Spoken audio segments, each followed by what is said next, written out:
नमस्कार, मी संस्कार जयसिंग खेडकर. मी सध्या आयझर बरहमपूर म्हणजेच Indian Institute of Scientific Education and Research Berhampur येथे शिक्षण घेत आहे. मी तिथं IIT नावाच्या एक्झाम थ्रू गेलो आहे. IIT म्हणजेच आयझर ॲप्टिट्यूड टेस्ट.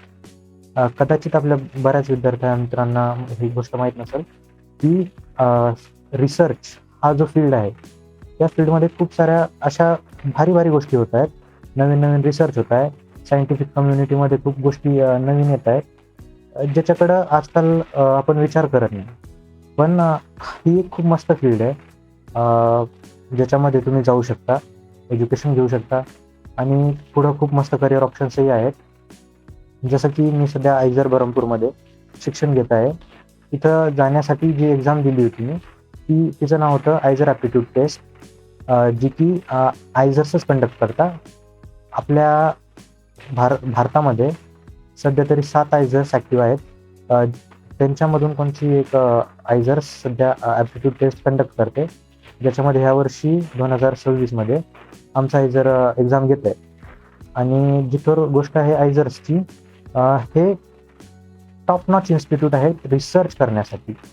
आणि रिसर्चसाठी पेशन्स एक अशी गोष्ट आहे जी खूप गरजेची असते. सो जर तुमच्याकडे पेशन्स आहे, तुम्हाला रिसर्च करायचा आहे, तर IISER is the best place you can ever visit and get into admission. इथे तुम्हाला सर्वच शिक्षक असे आहेत जे टॉप ऑफ द फील्ड आहेत आणि त्यांना त्यांच्या विषयामध्ये खूप काही अचीव केलेलं आहे. जसं की माझा जर एक्सपिरियन्स सांगायचा झाला, मी 2018मध्ये एक अशी न्यूज वाचलेली की 2012मध्ये लोकांना गॉड पार्टिकल, म्हणजे ते सायंटिस्ट लोकांना गॉड पार्टिकल नावाची गोष्ट एक सापडून काढली होती, जी की आपल्या स्पेसमध्ये एक्झिस्ट करते. सो ते मला खूप एक्साइटिंग वाटलं होतं की काय यार, हे सायंटिफिक गॉड पार्टिकल काय असतं. तर मी त्याच्याबद्दल वाचलं. मला LHC बद्दल कळलं. लार्ज हायड्रोजन कोलायडर, जे 27 किलोमीटर डायमीटरचं आहे. आणि याच्याबद्दल वाचून खूप मस्त वाटायचं मला. तर आयझरमध्ये गेल्यावर पहिल्यांदा मी त्या शिक्षकांना भेटलो, त्या सायंटिस्टला भेटलो ज्यांनी त्या प्रोजेक्टवर काम केलेलं आहे. आणि ते 2012चे जे गॉड पार्टिकलचं हे झालं होतं, त्याच्यामध्ये कॉन्ट्रीब्युशन होतं त्यांचं. आणि असे एकच नाही तर खूप सारे इन्सिडेंट्स झालेले आहेत की खूप अशा लोकांना भेटलो जे त्यांच्या फील्डमध्ये काहीतरी भयानक करून आहेत. आणि जी खरं गोष्ट झाली, आयझर्सची कॅम्पस जर बोलायचं झालं तर कॅम्पस खूप मोठा आहे पोरांच्या हिशोबानं. आमचा सध्या 300 एकरचा कॅम्पस आहे आयझर बरहमपूरचा. आणि तसंच बाकीच्या आयझर्सचे कॅम्पस खूप मस्त आहेत, खूप सुंदर आहेत. आणि हॉस्टेल फॅसिलिटीज वगैरे सगळं हे त्यांच्या थ्रूच मॅनेज होतं. सो ते पण टॉप नॉच आहेत प्रत्येक कॉलेजेसमध्ये.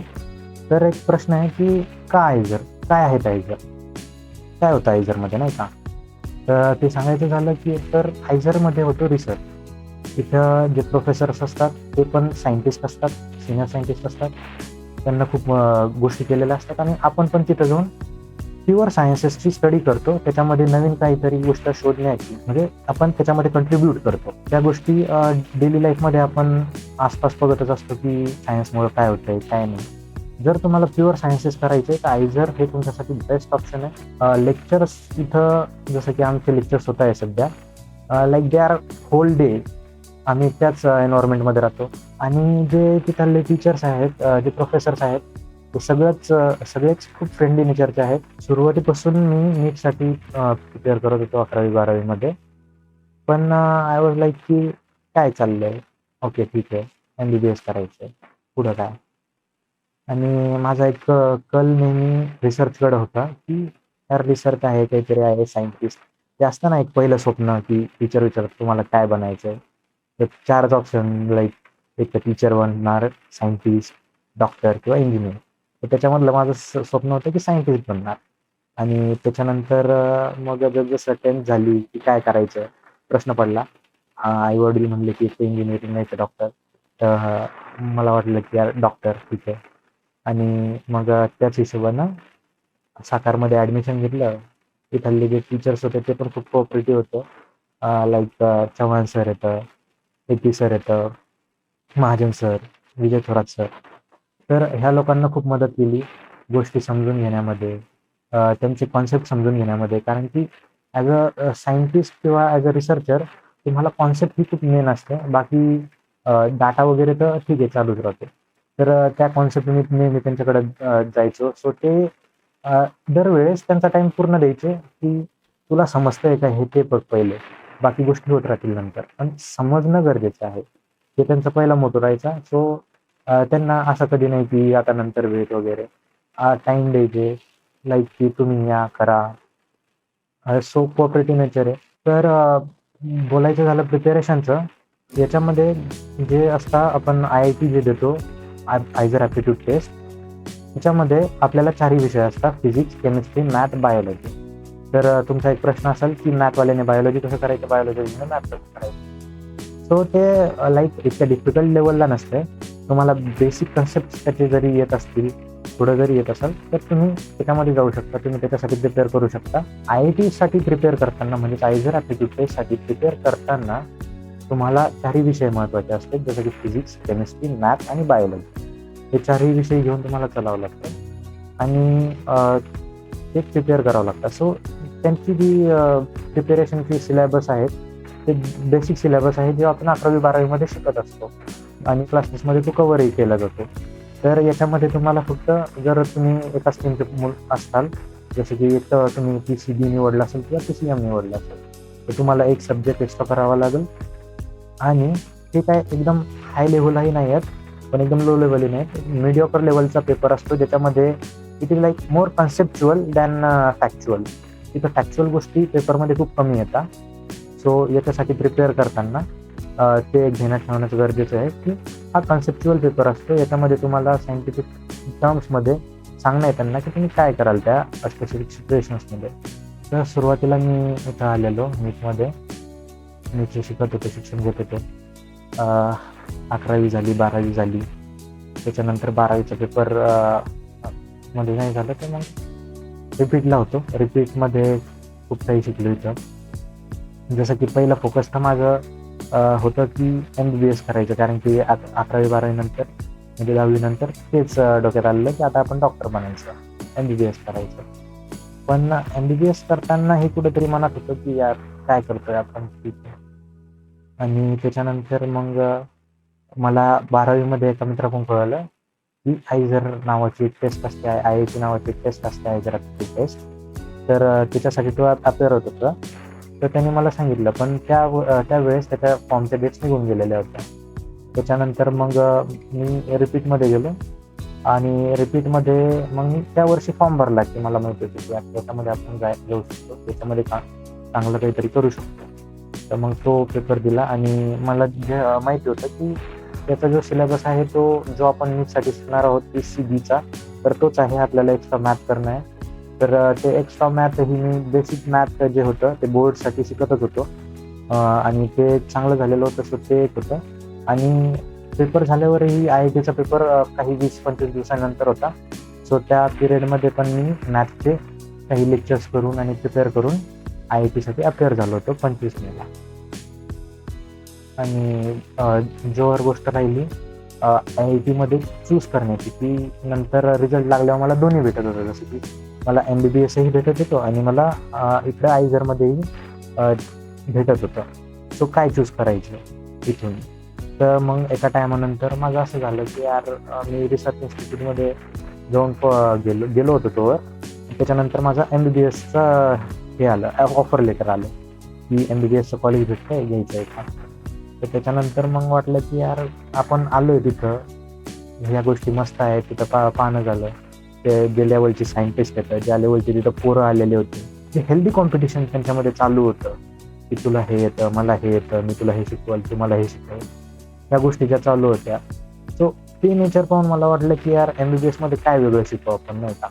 त्याच्यापेक्षा हे कधी पण बेटर आहे. तो माझा POV झाला, तुमचा वेगळाही असू शकतो. सो मग ते झाल्यावर मला वाटलं, की नाही आता आपण हेच करायचं, आयझरच करायचं.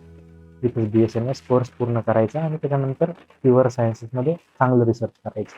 तर आयझरमध्ये जसं मी गेलो, सुरुवातीला मी पहिल्यांदा ज्या गोष्टी एक्सप्लोअर करत होतो, की यार इंटरनॅशनल लेवलवरून लोक येऊ लागले.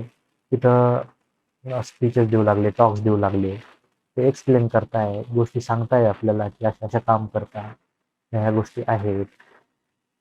तिथं जी ओव्हरऑल डेव्हलपमेंट स्वतःवर करण्याचा टाइम भेटला.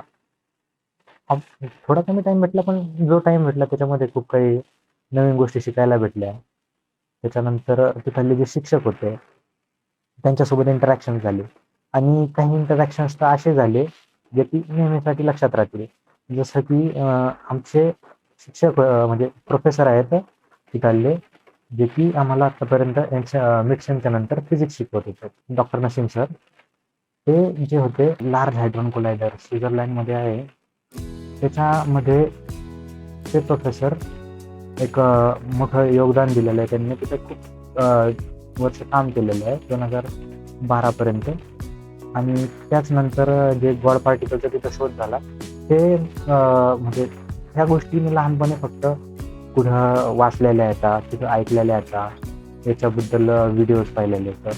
आणि ह्याच गोष्टी जेव्हा मी त्यांना जाऊन तिथं पहिल्यांदा भेटलो, त्यांच्याबद्दल वाचलं, ऐकलं, so it was very exciting for me की यार, ज्या माणसाला मी लहानपणी याच्यामध्ये ऐकत होतो, ज्या गोष्टी ऐकत होतो, त्या गोष्टी हा जो आहे ह्या ज्या सायंटिस्टला मी भेटत आहे, हे करून बसलेले आहेत. आणि त्यांच्यासोबत ते इंटरॅक्शन्स, कारण की त्यांना आता आम्हाला पूर्ण कोर्स शिकवला आहे.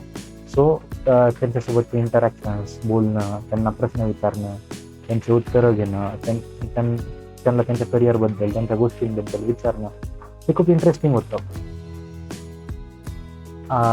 It was like a dream come true for me, की जेव्हा मी त्यांना भेटत होतो. आणि आयझर्स असल्यामुळं तिथं प्रेसिडेन्शियल विजिट वर्षामधून एकदा तरी होते. आणि बरेच हाय पोस्ट ऑफिसर्स, हाय पोस्टवरती इंडियन गव्हर्नमेंटमध्ये, इंडियन डिफेन्स सेक्टरमध्ये, इंडियाचे बरेच काही असे कोलॅबरेशनमध्ये आम्ही असे लोक तिथं येतात आणि टॉक्स देतात, जे भारतासाठी आणि रिसर्चसाठी खूप काही केलेलं आहे त्यांनी. आणि ते सध्याही आपल्या लाईक न्यूक्लिअर प्रोग्राममध्ये काम करतात, पुढं DRDOमध्ये काम करतात. त्या लोकांसोबत भेटणं, बोलणं, हे एक वेगळाच एक्सपिरियन्स बनतो त्याच्यामधून. आणि ते पर्सनली तुम्हाला प्रत्येकाला कनेक्ट होता येतं, तुम्हाला त्यांच्यासोबत इंटरॅक्ट करायचा टाइम भेटतो, तुम्ही त्यांच्यासोबत बोलू शकता, प्रश्न विचारू शकता, जी ती खूप म्हणजे इंटरेस्टिंग गोष्ट वाटते त्यांना भेटणं, बोलणं. तर ही जी माझी आत्तापर्यंतची जर्नी आहे, त्याच्यामध्ये सेमिस्टर 1मध्ये मी इकडून नीटमधून, त्या नीटच्या फेजमधून जे IITकडे वळलो, त्या सायंटिस्टच्या वर्ल्डमध्ये, सायंटिफिक कम्युनिटीच्या वर्ल्डमध्ये जे रिसर्च चालू आहे त्या गोष्टींमध्ये आहे. तर इथं जाऊन एक मनाला वाटतं की यार, आपण काहीतरी चांगल्या जागेवर आलो, काहीतरी चांगलं करतोय. तर हा नीटमधून आयझरमध्ये ट्रान्झिशनचा, किंवा म्हणू शकता जी गोष्ट पहिली होती त्यालाच रिव्हिजिट करण्याचा हा माझा प्रवास होता. आणि तुम्हाला तुमच्या प्रवासासाठी बेस्ट ऑफ लक. असंच करत राहा. Thank you very much.